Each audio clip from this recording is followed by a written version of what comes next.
So every episode, I give my guests a task, and I have you go to MovieTube, look through all 10,000 plus titles, and find a movie that you would like to watch. Mhm. And that film was Open 24 Hours. That's right. Yeah. And this was a film I'd actually seen before. So I was actually really happy because I wasn't going in blind. Usually I'm going in blind. Most of the films, I would say probably about 75% of the films that we've done for this portion of the podcast, I haven't seen before. At least maybe not in their entirety. Like I've seen the trailer or seen bits and pieces here and there, but like it is actually kind of fun seeing something fresh. This was kind of a unique situation because I had seen the film and I adore the film. Like I'm actually a big fan of the film. Cool. So why did you pick Open 24 Hours though? Because it's not about me. It's all about you. Yeah. I mean, first off, the poster grabbed me. For sure. But second, ever since Best Kept got picked up for the feature, I've been watching a lot of single location horror movies. So I'm talking Smart. like Conjuring or like Evil Dead. And then actually before Best Kept Shut got picked up, Milena and I were working on a feature horror movie set entirely in a gas station.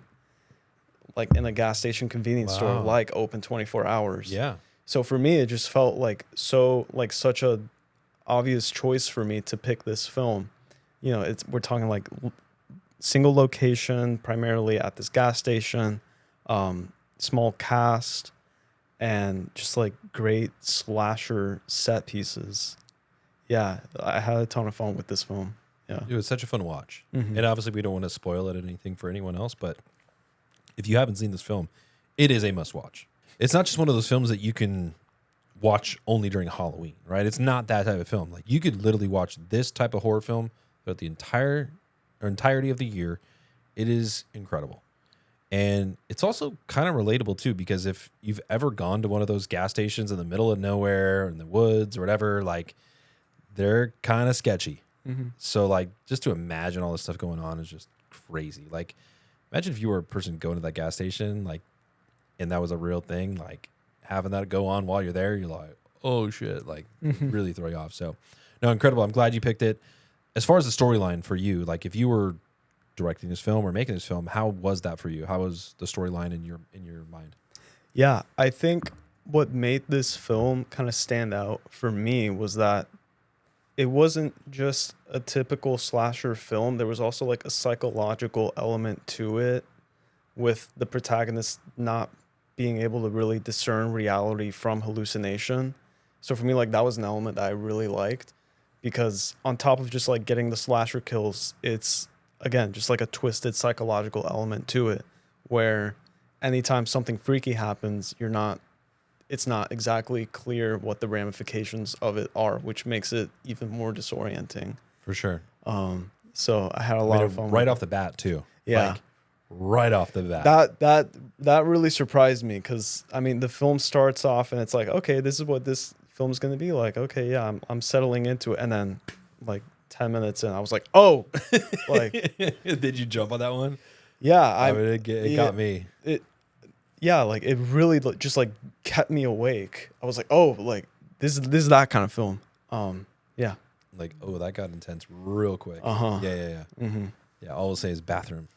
Mm-hmm. Bathroom. Yeah, no, the storyline was great. I think they did a really good job of meshing like the normalcy with the hallucination to like even keeping the audience on their toes, like even with the phone calls. Such a simple thing was done so well that then when it became kind of a in-person thing, like it freaked me out. Mm-hmm. And I was like, oh, is this a new character? Like, what is this going on? And like, it just so well done. Like, hats off to the director. The cast did an incredible job. The female lead was absolutely phenomenal. As far as pacing goes, did it keep you kind of moving the whole time? Like, were there any moments where you're like, all right, they need to kind of pick it up, or were there any dull moments for you? Not necessarily like dull moments. I do think that there is like a version of the film that is 10 minutes tighter. But for me, like every scene was essential to this like kaleidoscope that the whole picture had of just like these like crazy delusions.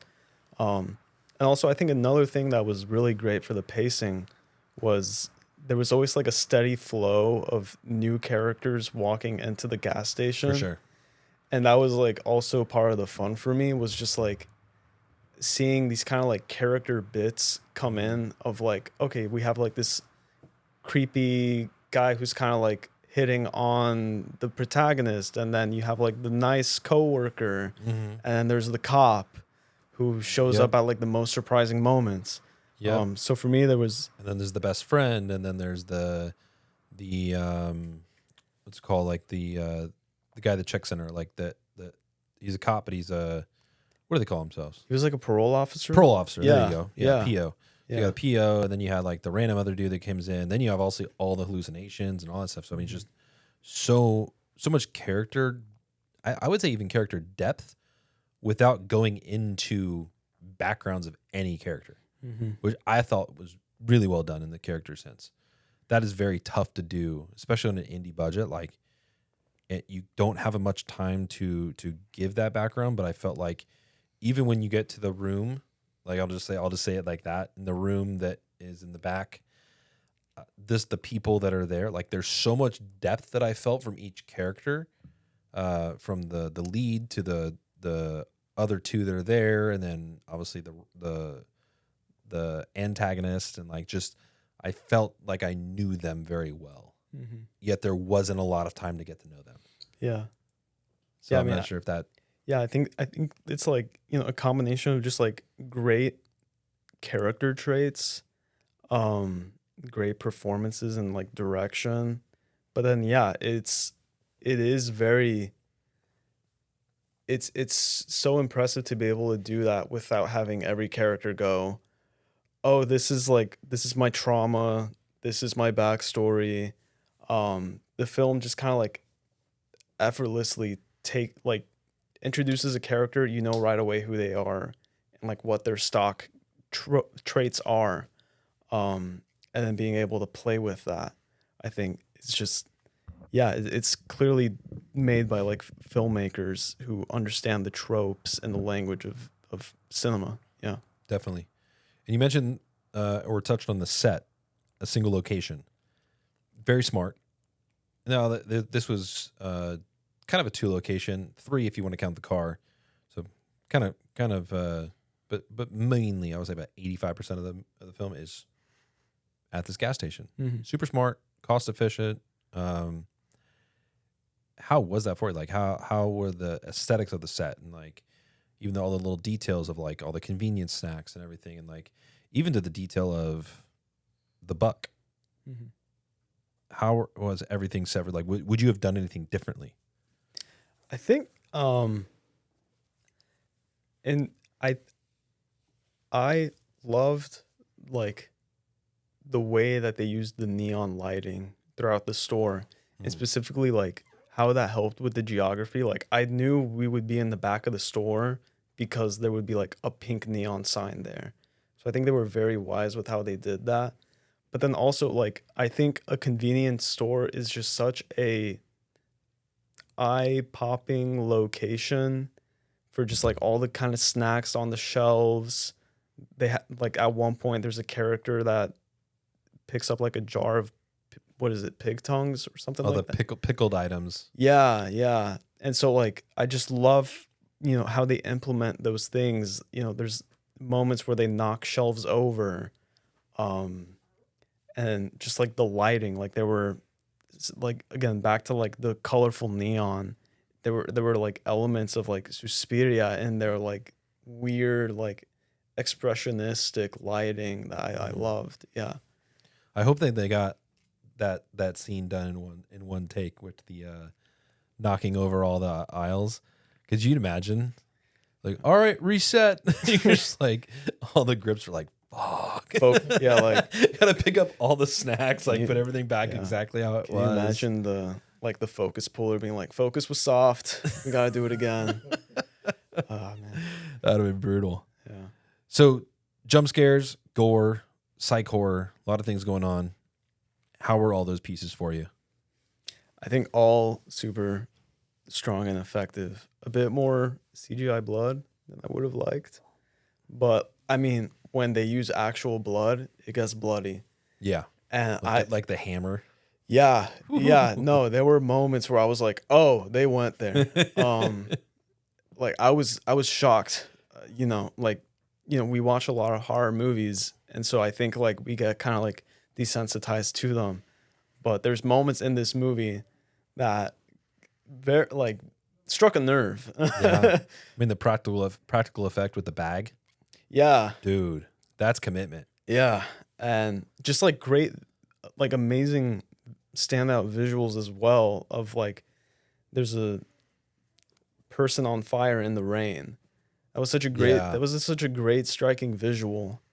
So yeah, I think like, if you're going into this just as a straightforward slasher, like I don't think you're gonna be disappointed because there's so much spillage coming out of it. Yeah. Spillage. I like that. That's a good defining word right there. Yeah. I love that. Yeah. I wouldn't have gone with spillage. I'm so glad you did. That's such a cool word. I'm going to use that. Can I use that? Yeah, go Is for it. that copyrighted? No. Okay, cool. I'm going to use it again. Who would you recommend it to? I would recommend it to psychological horror movie fans, slasher movie fans, just horror movie fans in general. If you're just a suspense movie fan, also, I would recommend it to you. Just know that like it is very bloody and violent. What about someone that's not really a horror fan? Like, maybe not a horror fan, but like, would you give this to someone as like more of like intro to horror? Or would this be too over the top for them? I think just because of the nature of like the delusions and all that, I wouldn't give this to someone as their first horror movie. I would give it to someone that's like a bit more seasoned. Okay. Because I think the film does play with like your expectations of a horror movie and how it presents these delusions and these things. But if this is the first horror movie you watch, I don't think it's a bad choice at all either.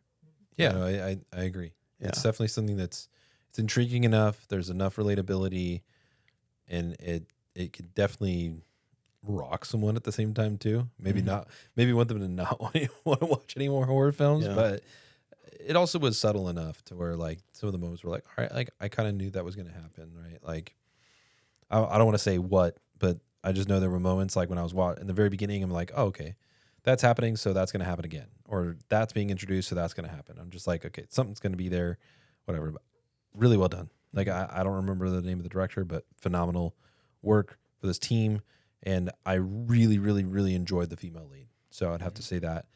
Everything else, the little touches, very well directed, like you mentioned.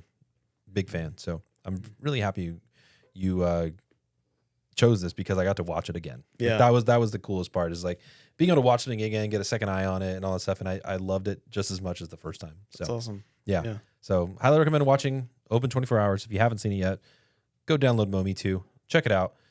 And that is it. Gabriel Lopez, thanks for coming on the podcast, man. Thank you for having me. Thanks for spending your time with us today on the More For Me and You podcast. If you've made it to the end, we appreciate you. Now, go do us a quick favor. Please like, comment, and share this episode. And before you go, don't forget to subscribe so you never miss an episode with the incredible guests we have coming up. You can also follow us at Momi2 Podcast on Instagram and on TikTok. Oh, and for your next movie night, check out the Momi2 app. It's free and packed with amazing movies and shows you've probably never seen. Until next time, take care, stay safe, and we'll see you in the pod.